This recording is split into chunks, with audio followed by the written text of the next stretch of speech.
Bismillahirrahmanirrahim. Assalamualaikum warahmatullahi wabarakatuh. Selamat sore, salam sejahtera bagi kita semuanya. Bapak Ibu sekalian yang saya hormati, siang hari ini kita akan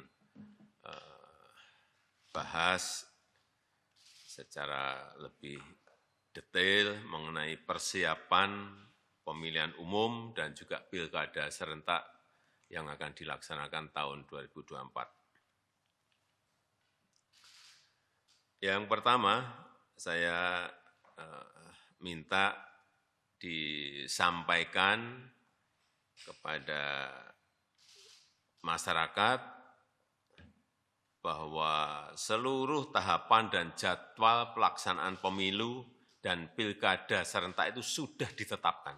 Saya kira sudah jelas, semuanya sudah tahu bahwa pemilu akan dilaksanakan 14 Februari 2024. Ini perlu dijelaskan, jangan sampai nanti muncul spekulasi-spekulasi yang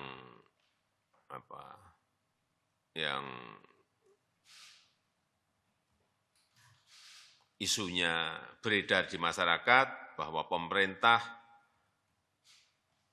tengah berupaya untuk melakukan penundaan pemilu atau spekulasi mengenai perpanjangan jabatan presiden dan juga yang berkaitan dengan soal 3 periode. Karena jelas bahwa kita telah sepakat pemilu dilaksanakan tanggal 14 Februari dan pilkada dilaksanakan nanti di November 2024. Sudah jelas semuanya. Dan dijelaskan sekalian bahwa tahapan pemilu itu sudah dimulai nanti di bulan Juni 2022, di pertengahan Juni 2022 sudah dimulai.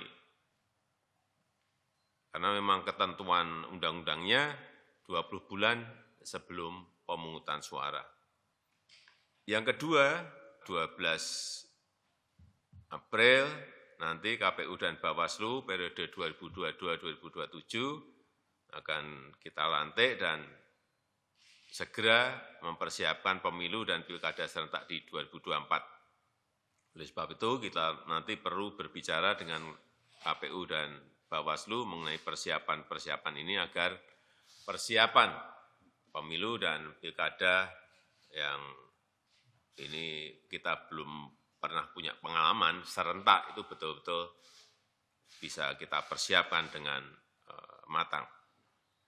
Dan yang ketiga, ini agar segera dikejar juga penyelesaian payung hukum regulasi yang dibutuhkan untuk pemilu dan pilkada serentak 2024. Ini agar saya minta Pak Menko Polhukam komunikasi yang intens dengan DPR RI dan juga KPU sehingga perencanaan programnya ini bisa didetailkan lebih detail lagi dan sehingga regulasi yang ada yang disusun ini tidak multitafsir dan nanti bisa menimbulkan perselisihan di lapangan.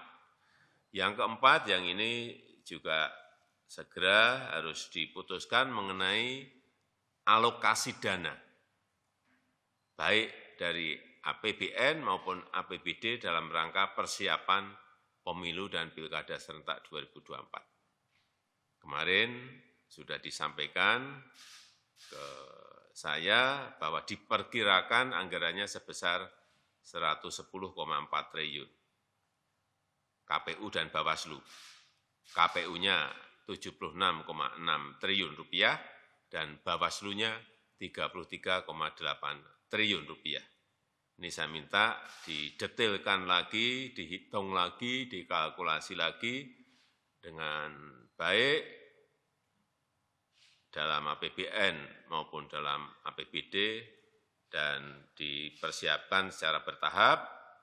Yang kelima, kita juga harus menyiapkan pejabat gubernur, pejabat bupati, pejabat wali kota yang berakhir masa jabatannya di 2022 ini.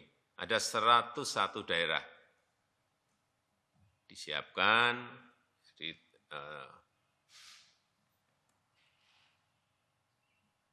karena ada 7 gubernur, ada 76 bupati, dan ada 18 wali kota yang harus diisi. Saya minta seleksi figur-figur pejabat daerah ini betul-betul dilakukan dengan baik, sehingga kita mendapatkan pejabat daerah yang kapabel, memiliki leadership yang kuat, dan mampu menjalankan tugas yang berat di tengah situasi ekonomi yang tidak mudah, situasi ekonomi global yang tidak gampang. Agar nantinya penyiapan pemilu dan pilkada serentak tahun 2022 ini bisa berjalan dengan baik.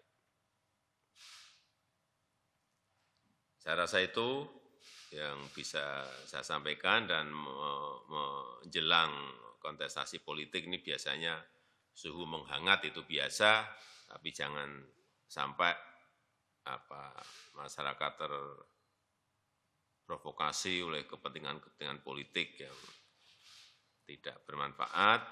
Oleh sebab itu saya juga minta dilakukan edukasi, lakukan pendidikan politik yang masif kepada masyarakat, kepada para kontestan. Jangan membuat isu-isu politik yang tidak baik, terutama isu-isu politik identitas yang mengedepankan isu politik SARA. Saya kira kita memiliki pengalaman yang tidak baik di pemilu-pemilu sebelumnya. Kita harapkan ini tidak terjadi di 2024. Saya rasa itu yang bisa saya sampaikan pada kesempatan yang baik ini.